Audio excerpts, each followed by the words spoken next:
Hello అండి. చిన్న తిరుపతిలో చిట్టి రోలీ రోకలి తీసుకున్నానని చెప్పాను కదా! అవే ఇవి. ఇంక అప్పటినుంచి ఇంక పక్కన పెట్టేసానండి. ఇంక ఇయ్యాల మంచి రోజు కదా! ఇంక అందుకే వీటిని తులసి కోట దగ్గర పెడదామని చెప్పి శుభ్రంగా క్లీన్ చేసి పసుపు రాసి బొట్లయితే పెడుతున్నాను. ఇయాల మంచి రోజంటే ఇయాల భీష్మ ఏకాదశి అండి. దీన్నే మనము అంత్రివేజ్ ఏకాదశి అని కూడా అంటాము.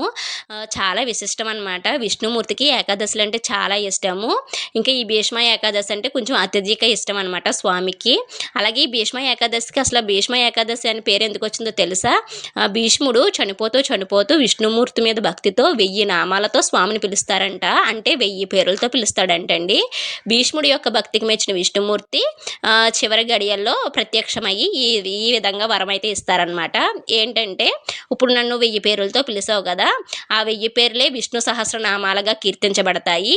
అలాగే నాకు ఇష్టమైన ఏకాదశులలో ఒక ఏకాదశి భక్తులు నీ యొక్క పేరు మీద జరుపుకుంటారు అనే వరాన్ని ఇచ్చారనమాట.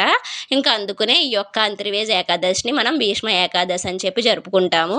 ఎవరైతే ఈ భీష్మ ఏకాదశి రోజున విష్ణు సహస్రనామాలను పఠిస్తారో వాళ్ళకి ఆయువారోగ్యాలు, సిరి సంపదలు, సుఖ సంతోషాలు కలుగుతాయని చెప్పి అంటారండి.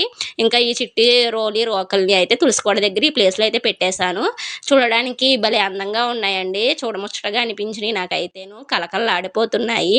మామూలుగా అయితే ఈ ఏకాదశి వ్రతం చేస్తారండి. మనం వైకుంఠ ఏకాదశి, తొలి ఏకాదశి ఎలాగైతే వ్రతం చేస్తామో ఉపవాసం ఉండి, జాగారం ఉండి, అలాగే ఈ భీష్మ ఏకాదశికి కూడా ఏకాదశి వ్రతం చేస్తారు చాలామంది.